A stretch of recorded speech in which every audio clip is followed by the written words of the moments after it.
The following is a JourneyWise Network production.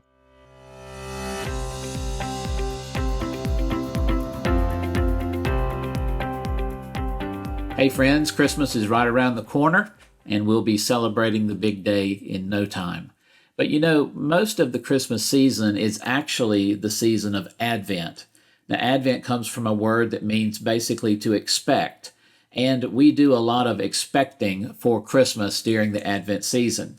But we also are to be preparing our hearts for the next coming of Jesus, for the next opportunities that God is wanting to work in our hearts and lives.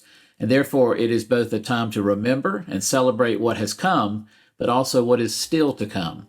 We're going to talk about that and more on You Matter. Stay tuned. Hey friends, welcome to You Matter podcast. I'm Shane Stanford. Today we're going to have just a conversation about the season of Advent. Now, I know many of you are in the process of putting up trees and decorations. You're walking through all of the lists of gifts that you have to buy and all of the different parties and maybe gatherings that you have to be present. Also, of course, if you're like me, just trying to get our family scheduled during the Christmas season is about as big a task as you can imagine.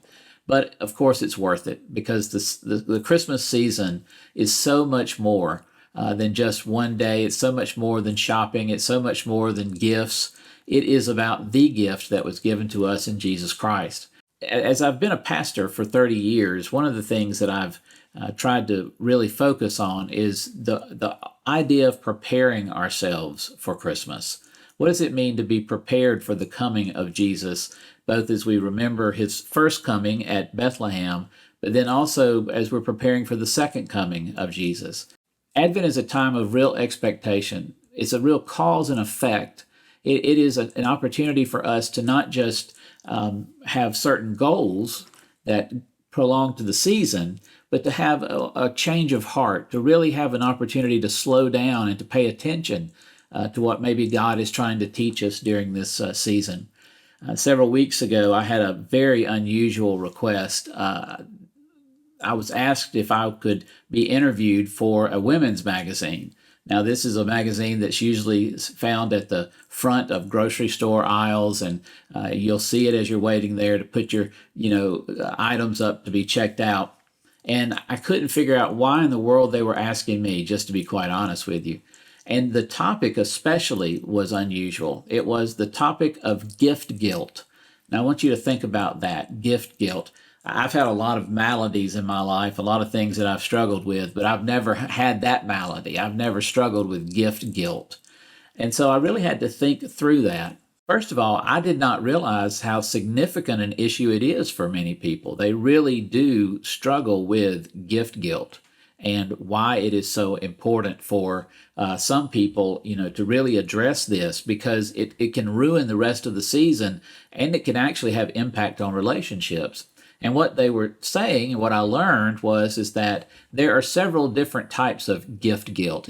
Maybe it's the guilt that you get from a gift that's more expensive than maybe you could or would have bought for that person. Or possibly it is a gift that says something about the relationships that's more than what you wanted to convey, and you feel bad because you don't feel the same way about that person. Or possibly it's just the sense that you have to respond at all, and it just sits difficult with you, and you feel like you're going to miss the season if you're not able to respond in kind. There are so many different ways that gift guilt is seen during the Christmas season. Well, when they asked me what should we do in order to face gift guilt, my response is that, when a person gives you a gift, if it's done with the absolute purest of motives, when someone gives you a gift, the focus should not be on you then having to give the gift back, because the focus is on them giving the gift. That's why they're doing it. They're doing it because they love you or respect you, or they have some way that they're trying to celebrate this relationship. And so the first thing I said is just take time to slow down, take a breath, and appreciate the gift itself. Don't try to immediately figure out how you're going to respond to that. Now, we do this with our conversations a lot of times. How many times have you been in a conversation with someone and they'll say something, and instead of you really listening to what they're saying, you're immediately trying to think about how you're going to go back and say something else to them. You're going to respond to them. Well, gift guilt is a lot like that. We, instead of taking time to appreciate the gift, we miss the real purpose behind it and what the meaning of that purpose is. Well, the second thing I said is also think about ways that you can respond that are personal to this person. Not that you're having to come up with a certain expensive type of gift or you're having to match gift for gift, but find something that they enjoy, something that they love, something that matters to them. Several years, we would give to my first cousins and to other family members, we would give certain gifts to local charities in their names, but we would try to make it where we would pick the charity that would matter to that particular person the most. Not everybody's going to care about food shortages or about homelessness or about children. I mean, I can't imagine someone not caring about children at Christmas, but not everyone cares about the same things. And so the personal touch that would go into this really did make a difference for a lot of people in being able to offer that gift. The main point about gift guilt was this. You alleviate gift guilt and you're able to sort of recalibrate the entire conversation by just investing time in how you will respond. Not that you're having to respond at a certain level, but you invest yourself, your life, your time in how to respond. Well, I believe that's why God gave us Advent. I think God gave us Advent to prepare our hearts every year, number one, that we might be able to see what the power of Jesus' incarnation really means to us, to understand the power of what it means for the God of the universe to become like us, to be sharing with us in the dynamics of everyday life, the ups and downs, the laughter, the tears, the new beginnings, and the losses and the sorrows. And that is so powerful. And I hope that we spend some time every year before we celebrate the birth of the baby of Bethlehem. I would hope that we would spend time really thinking through what it means to have the God of the universe become like us, to love us so much that he became like us. In fact, the incarnation is a lot like the Advent for Jesus' saving power. The God of the universe comes and prepares himself for what will happen at Calvary when he becomes the ultimate sacrifice for our brokenness and for our sins. But, Advent is also trying to prepare us for the next coming of Jesus, as I've said before. And so many times we get worried about the details. One of the most downloaded sermons that I've ever preached was a sermon on the letters of the churches in Revelation. And I once asked someone, why do you think this is the case? And someone said, well, because everyone's always afraid of how it's going to end. Well, first of all, we Christians don't think of it as an ending. We think of it as a new beginning. And that has a lot to do with the mindset, I think, of how some people misconstrue what the second coming is all about. Jesus does come. He does bring, reconciliation and restoration, but he also brings judgment. And that's very important for us to be prepared and to be ready. And God gives us, I think, the book of Revelation and other apocalyptic material to help prepare us and remind us for the second coming. So how is it that we can best prepare our hearts for and be strong in terms of this Advent season? Well, I've thought about four things very quickly, and they very much equate to what we usually see in an Advent period. If you take your Advent candle, there will be 4 candles on there. There'll be 3 that are in purple or blue. Some of them are blue. And then there will be a light pink candle. That's called the Mary candle. But each of those candles, when you light it for that first, second, third, or fourth Sunday before Christmas, those are the 4 Sundays of Advent, and they're meant to remind us of certain principles. Now, you're going to probably hear sermons preached on this during the season, and you're probably going to hear songs and hymns and sing carols that are very much about these things. But I wanted us to just pause for a moment and really think about the 4 primary themes of Advent. The first one, of course, is joy. There is so much to this idea that, again, the God of the universe is going to shower his presence, his life on us to be like us, to walk in the same paths that we walk, to deal with the same circumstances that we deal with, and to constantly be understanding even more how that connection between his saving grace and our lives can be felt and experienced.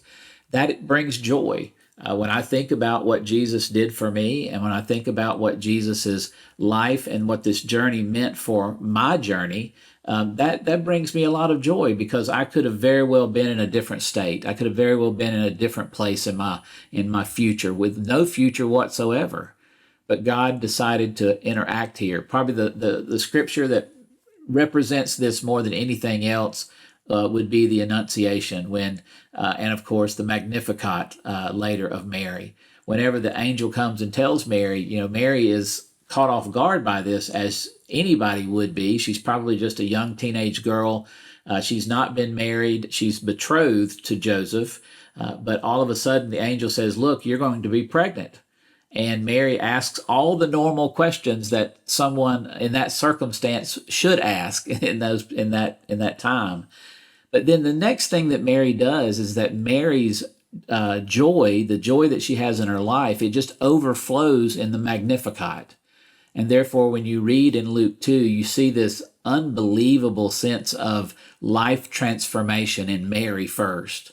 Before she ever had Jesus, her life was transformed by the power of Jesus, by the joy of Jesus' coming. And that's what I believe God wants for each of us. He wants the joy of him coming to walk like us and to live like us, to experience the good and the not so good of life. He wants us to understand that that's joyful, because God is there in the midst of where we are. The second thing, though, would be the concept or theme of peace.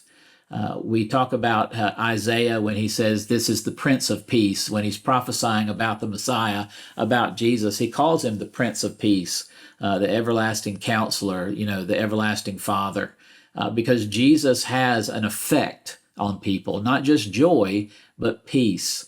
When you think about world history, for example, in just about every major war that you can think of in the Christian world, there will be times where they will have ceasefires during the Christmas season. Why? Because it is a time of peace. It is a reminder mainly that what God has done in us, for us, through us is different than what the world wants to do to us and do in us.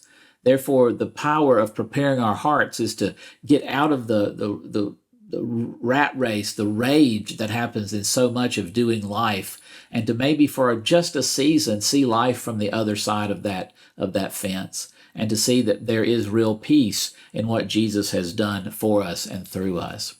The third theme is the theme of love.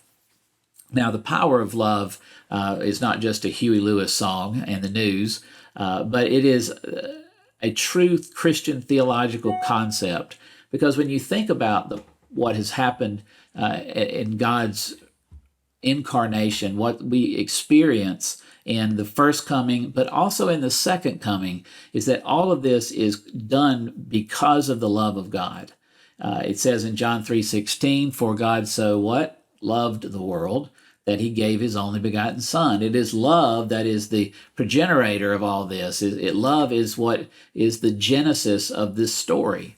And so you can't have joy and you can't have peace, which are the two big emotions that you feel during the Christmas season. You can't have those unless you also have the love of God at the very first emotion, the very first theme, unveiling itself in us. I think for a lot of us, we envision this and experience this best by how we love each other during the Christmas season.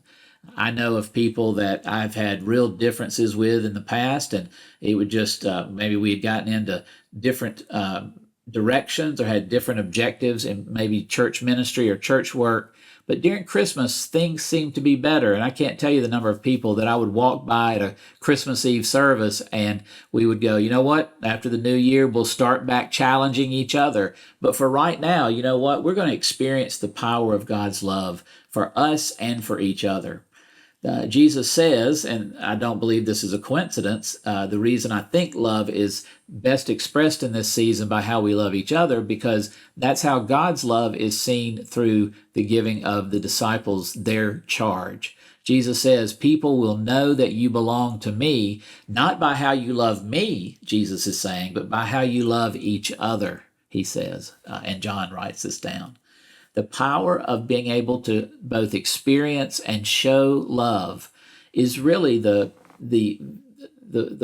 undoing, I think, of so many people's problems in terms of how they organize their world. They organize their world in an eye for an eye, or they organize their world with a long list of things that they want to make right. But yet, Christmas reminds us that it is at the very beginning about love that God has done this for us. But then the final theme that we experience during, I think, an appropriate Advent, that I think you have to have in order to have an appropriate Advent, is you have to have faith. You have joy, you have peace. Those are the emotions. It comes because of love, but it is experienced not just in this season, but in every season through faith. We are saved by faith, by the grace of God. And that faith, that response, is so powerful because it's not that we have to work for our relationship with Jesus, but we do have to respond to the love of Jesus in us. And I think Christmas sets that out immediately. You have two examples of people who had to go on faith when they saw the star. You had the shepherds who had no idea what was going on. They're at one end of the socioeconomic scale. And then thousands of miles away, you have the three wise men who are at a different end of the socioeconomic scale. But they both see the same star and they make their way on the journey. And their whole point of this in seeing the star is that they are now called to respond. They're called to put some action behind what they're feeling and behind these emotions. And therefore, as they turn that corner, whether it's the shepherds on that very night that Jesus is born, or whether a couple of years later when the wise men finally get to Bethlehem, they are simply responding to what they have seen and what they have felt. It says that in both cases that they were so impressed, they were so amazed by what they saw there in Bethlehem that they went and told others about it. The shepherds, they sang the songs about what that celestial choir was pronouncing. The wise men, we know, would go back into their land and tell the story of this new king that had been born. The power of faith lived out as a response to the love that God has had for us in Jesus that causes such joy and causes such peace. Friends, I hope during this Christmas season that you will not miss the importance of Advent, that you will not miss the importance of being prepared, of setting your heart up for an expectant life that can fully appreciate not just all of the celebration of the season, but to celebrate and to prepare yourself for the power of what God is doing in each of us. Well, we love you. We hope that you have a great Christmas season. If you need prayer, we encourage you to send your prayer request to our prayer wall, which is found at journeywise.network. That's journeywise.network, our website. We love you. Merry Christmas. Be salt and light. You matter. God bless you. Take a moment, if you would, to please hit that subscribe button. And we also need you to do a 5-star rating. And then, of course, we would love a review. We are a ministry of JourneyWise Network, and we would love to hear back from you. So go to journeywise.network and send us a message that we can share. God bless you.